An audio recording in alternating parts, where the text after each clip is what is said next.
Hi guys, so I'm playing my first game of D&D in over 35 years next week. So I've got the books, I've got the dice, and I've just started printing out little figures and painting them. And yeah, I'm really pleased with how this little chap's come out. But obviously you need several party members to obviously, well, go on a party. So yeah, I've printed out several and painted them, and I am pretty chuffed with myself. So all in all, it was under 8 hours to print out all these figures and get them painted. So we're going to start off obviously printing them out, and I use my Anycubic Photon Mono to do this.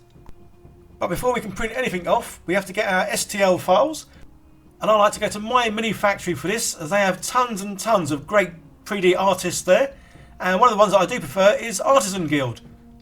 And just check out the big assortment of figures they do, and obviously the high quality of the figures they do as well, which is just amazing. And once I've chosen the figures that I want to print out, I take them into the Photon workshop, and the great thing with these figures is they already come pre-supported. So yeah, just import them in, arrange them on your little board, and yeah, I mean, check out the quality. So these really are really good looking figures. And then yeah, send them off to the Anycubic Photon Mono X, and let's get these things printed. So this printer really is awesome. There's a nice size flat bed on it, and I've printed up to about a dozen figures on this before. So yeah, awesome stuff.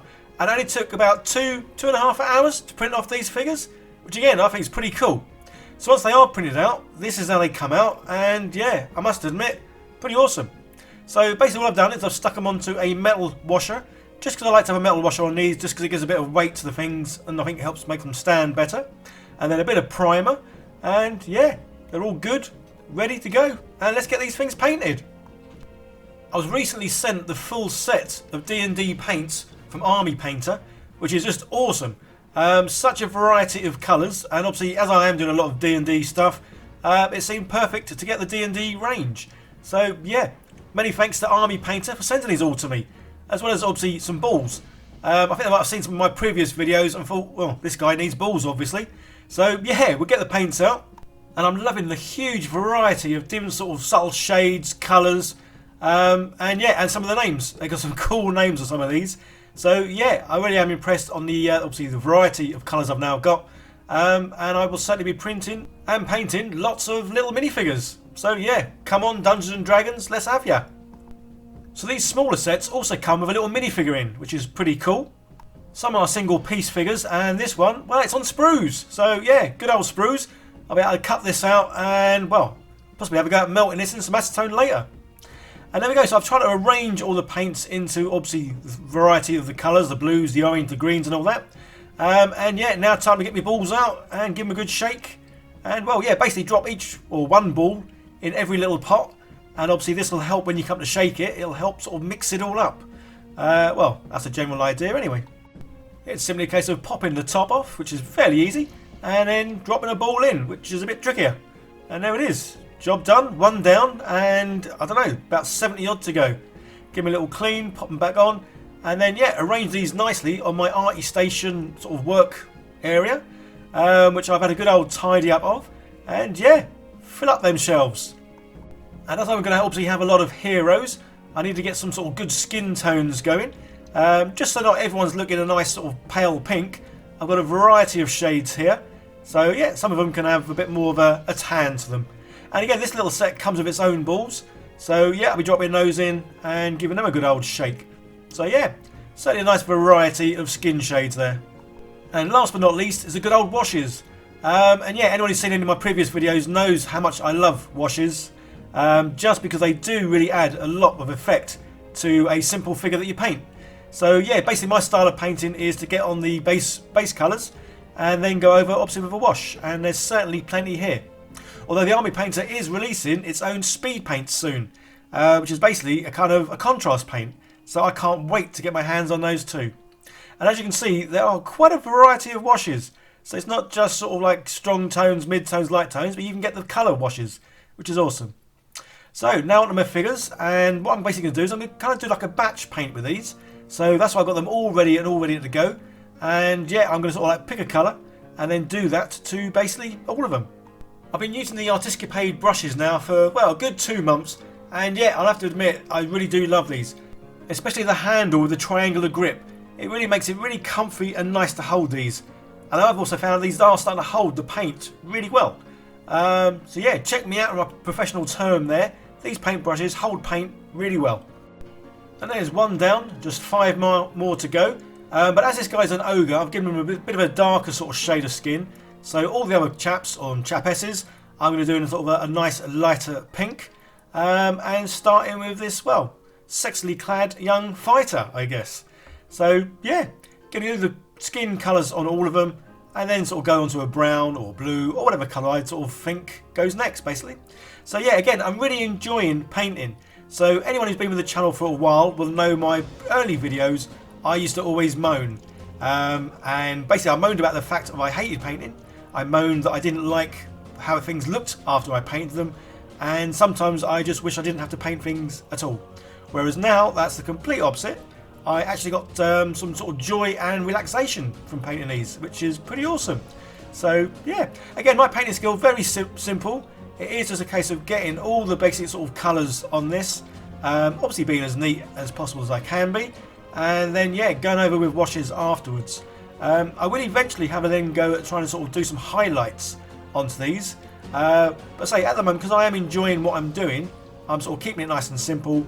But yeah, I am watching other people paint, so I am going to try and improve. And I say the thing I need to do next is really sort of go over it with some highlights.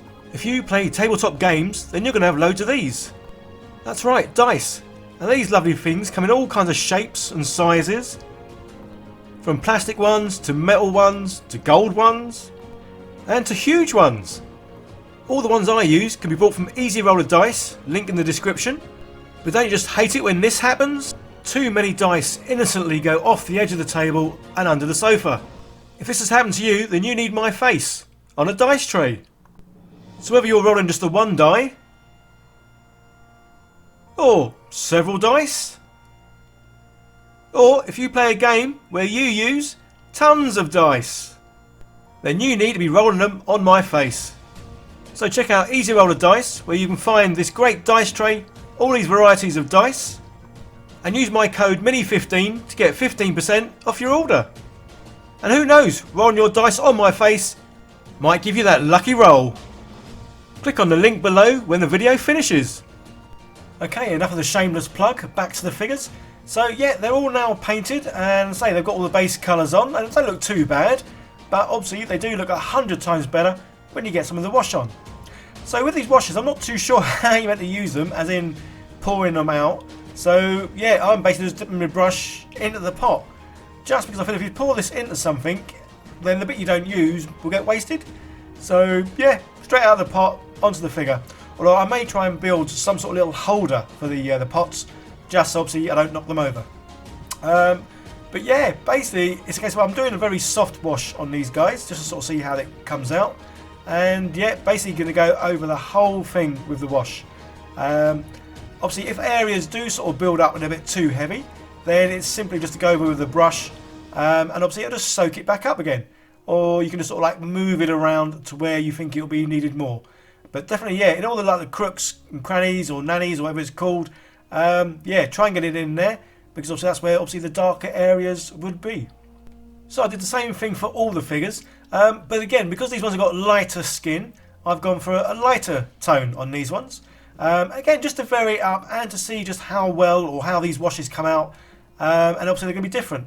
So what I might actually do is have a go at painting sort of like, I don't know, 5 or 6 same sort of looking figures, but then just try the different sort of washes on them, just to see how subtle or big the differences are between the soft shade and the hard shade, and yeah, just give them all a go really.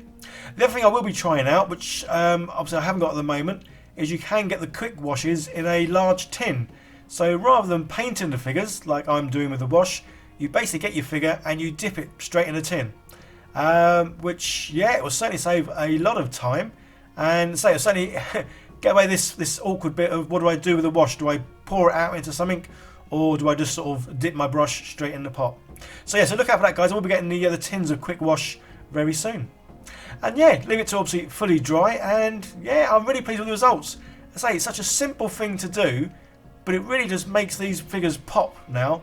So rather than being sort of flat, solid colours, they've now got some well, some shading in them. So the last thing to do is obviously finish off the bases. Again, I like to use the metal washers, and this is purely because it gives a bit more weight to these figures, and yeah, it just helps them stand up more. But obviously the washers I get, they all have the little holes in the middle, and depending on which washer you get, the hole can be bigger or smaller. So simply putting on a bit of the old greaseproof paper, again just so it doesn't sort of stick to it, and then yeah, using a bit of filler, as I have loads of this, and I love using filler for all sorts. I think it certainly has a great wide variety of purposes, and obviously the one that I've got's a nice quick set in 5-minute one, and there you go, nice and simple, nice and quick. And last thing to do, finish it off, bit of the old flocking. This is something you'll have seen in one of my previous videos. So this is a combination of several different fine grasses, and there's a few little stones in there and other little odds and ends. So yeah, there'll be a video, well there's a video out on how I made the flocking, but it was just simply a case of mixing a few things together. And then a good bit of super glue on the base, and then just yeah, sprinkle it on, tap it off. Yeah, the great thing is obviously there's no waste here, no mess. I say these little boxes from Artistation are ideal for keeping all your little bits and pieces in. So there's links in the description, guys, for everything I'm using, from Artistation, Artiscapade, the Photo Mono, any cubic 3D printer, as well as obviously the Artisan Guild, where I got the figures from. So yeah, go check them all out, guys. Say links in the description down below. And then that's it. So here's my first batch of heroes, ready to undergo their first sort of D&D campaign. And yeah, I'm really pleased with these. I have just finished doing my little dwarf character, who I will be playing in my first D&D campaign. But yeah, I love how these have come out, and that simple wash over the top just really adds that something special. So yeah, I'll be printing out a load more figures from the Artisan Guild, as well as obviously loads of other 3D modelers out there. And yeah, I will be painting those all as well. So keep an eye out for those, guys. Okay guys, I hope you enjoyed that and you found that informative. If you want to help out the channel, become a patron like these guys here. There's a link obviously coming up in a second, but there's a link down in the description on how to become a patron. And I say support the channel. And obviously thank you to all these sponsors down here who, again, help support the channel. If you are new here and you like what I do, don't forget to hit that subscribe button, turn on the bell, as I do produce videos every week. And if you have any questions about sprues, sprue goo, or basically anything I make on this channel, leave them down below, as I like to know what you think about what I make and what I do. And say any questions at all, I will certainly answer them. Even if you just want to say hi, put hi in the chat, and I'll say hi back. There's a couple more videos on my channel, give these a little click, see more of what I do. Don't forget, subscribe here, Patreon there. Okay guys, that's it. Bye for now.